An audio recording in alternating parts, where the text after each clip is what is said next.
چاکراهای انرژی حتما راجبشون شنیدی، ولی توی این ویدیو من میخوام یه توضیح مفصل راجب چاکراها، روش پاکسازیشون و اینکه چی هستن از نظر عرفای هندی و عرفای ایرانی واسهتون توضیح بدم. پس اگه از این ویدیو و موضوع این ویدیو خوشتون اومد لطفاً توی ادامه با ما همراه باشید.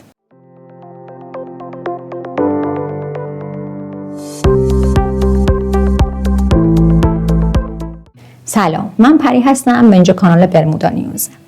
بریم سراغ بحث چاکراها. ببینید چاکراها کلاً توی بدن ما نادیها و رودهای انرژی وجود دارن، یعنی توی مرکزهایی این رودهای انرژی به هم دیگه میرسن و جایی که 21 تا این رود انرژی به هم دیگه میرسه میشه چاکرا، ولی جایی که 14 تا از این رودها به هم دیگه یا نادی‌ها به هم دیگه میرسن میشه چاکراهای فرعی. ولی توی این ویدیو ما میخوایم راجع به چاکراهای اصلی صحبت کنیم.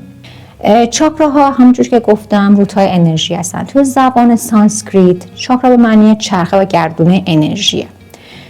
و چرا رنگ دارن؟ همونطور که میدونید وقتی نوری به یه منشور میتابه اون نور تجزیه میشه به رنگ‌های مختلف و در واقع انگار بدن ما مثل یه منشور عمل میکنه و نور الهی رو به رنگ‌های مختلف یعنی 7 رنگ تجزیه میکنه. چاکرای ریشه پایین ترین نقطه توی ستون فقرات هست، یعنی وقتی به صورت مدیتیشن وار میشینیم میتونه با زمین در ارتباط باشه. این چاکرا رنگش قرمزه و اون حسی که با این چاکرا مرتبطه حس بویایی هست. کلا عنصرش عنصر خاکه. هر چیزی که ما رو به زمین متصل میکنه، یعنی باعث میشه پامون رو زمین بند باشه، به چاکرای ریشه مربوطه. از نظر عرفای هندی مثلا شما اگه توی مدیتیشن بشینید، آروم بشینید و این تمرکز کنید روی چاکرای ریشتون، انگار با اون قسمت انرژی دارید، یعنی تمرکز روی هر چاکرا به اون چاکرا انرژی میده، چون اصل اساسی تمرکزه. و اگه مثلا پیاده برین بیرون بدون کفش را برین، اون ارتباط مستقیم شما با زمین برقرار میشه. ولی از نظر عرفای خودمون چی؟ اونا چه نظری داشتن؟ عرفای ما چاکرا رو لطایف 7 در نظر میگیرن. چاکرای ریشه از نظر اونها حکم نفس اماره رو داره، یعنی با بعضی تمرکزها، تمرینها و ریاضتها میشه این چاکرا رو تحت کنترل خودمون درآوریم، یعنی نه سرکوب و نه اینکه بذاریم بیش از حد فعال بشه.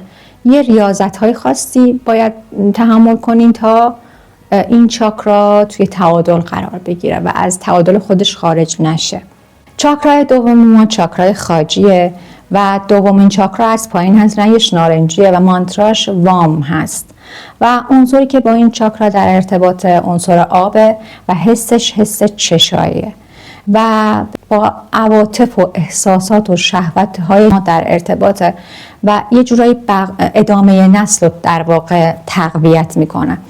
از نظر عرفای هندی تجسم رنگ نارنجی موقع مدیتیشن این چاکرا رو پاکسازی میکنه و همینطور پذیرش داشته باشیم که ما عواطف و احساسات داریم، میل هایی داریم و اونا رو بپذیریم بدون قضاوت. ولی از نظر عرفای ما چاکرای دوم نفس لوامه هست و با ایثار مرتبطه، عواطف احساسات مرتبطه و با ادامه نسل مرتبطه. یعنی به جوری ببینید عواطف و احساسات ما باعث میشن ما یه بچه رو مثلا متولد کنیم، ادامه نسل بدیم و همینطور از خودمون بگذاریم به خاطر اون بچه، یعنی یه جورایی با ایثار هم مرتبطه و اونا معتقدن که تعادل داشتن توی عواطف و احساسات و میل های خودمون و پالایش همیشه اونها، یعنی مراقبت از اون چاکرا رو پاکسازی میکنه.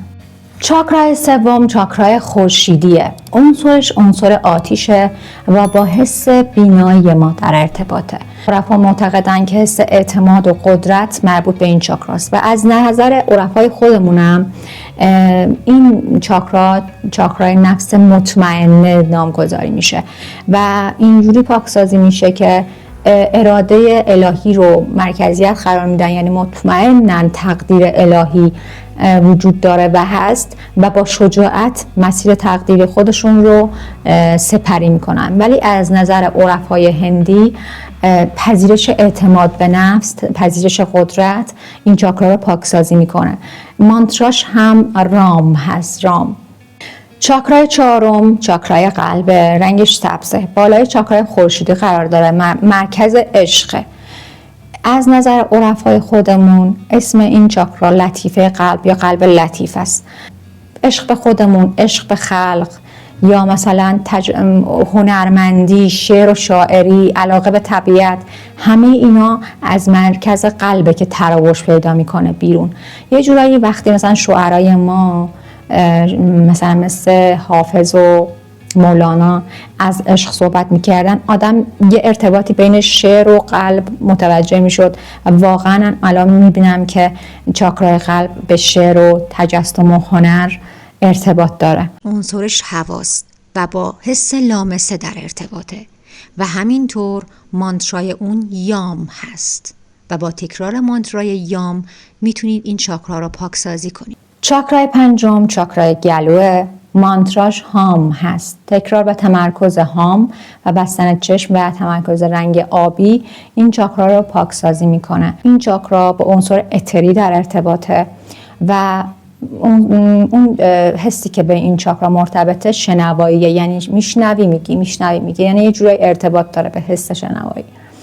این چاکرا با سکوت پاکسازی میشه. همینطور گفتاری که حق توشه، یعنی یا سکوت کنی یا گفتاری که حق توشه. ذکرم اگه بخوایم بگیم ذکری که حضور توشه، یعنی بدون حضور اگه ذکری بگیم هیچ پاکسازی انجام نمیشه. چاکرای ششم چاکرای چشم سوم آجناس اینجا قرار داره بین دو ابرو و مطمئنم همه ایرانی‌ها راجع به این چشم سوم شنیدن و علاقه دارن که چشم سومشون باز بشه. ببینید چاکرای چشم سوم رنگش نیلیه. از نظر عرفای هندی با تکرار مانترای اوم پاکسازی میشه. از نظر عرفای خودمون این چاکرا لطایف سرنام گذاری شده، یعنی اسرار، و به حس ششم مرتبطه. از حساب به حس ششم مرتبطه. رنگش هم که نیلی هستش و با عشق ورزیدن مرتبطه. تخیلات و تجسمات و افکار به این چاکرا مرتبط هستن. با عشق ورزیدن تقویت میشه. ببینید بعضیا مثلا اینجوری هن که چشم سومشون رو میخوان باز کنن حاله بقیه رو ببینن.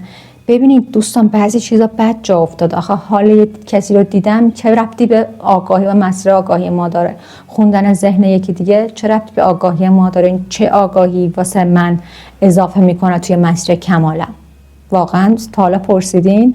من اصلا اجازه ندارم فکر یکی دیگر رو بخونم، اجازه ندارم که من حال یکی دیگر رو بخونم.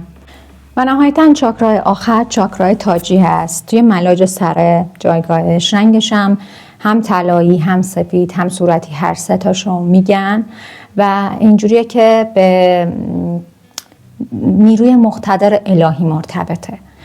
ببینید این چاکرا مانترا نداره، مانتراش سکوته. چاکرای تاجی عنصر خاصی نداره و حس خاصی رو شامل نمیشه. همونجور که دیدیم چاکراهای پایینی عناصر خاصی مثل عنصر خاک، باد، آب، آتیش، عنصر اتری و حس ششم رو شامل می شدن. ولی تاج هیچ عنصری رو شامل نیست و ورای همه این هاست. همینطور حس خاصی رو نداره. حس شنوایی، بویایی، چشایی، هیچ کدوم از این حسا مرتبط با تاج نیستن. همه چاکراها به پایان رسید. امیدوارم از این ویدیو خوشتون اومده باشه و اگه جایی چیزی رو جا انداختم لطفاً توی کامنت ها بنویسید و خدا نگهدار.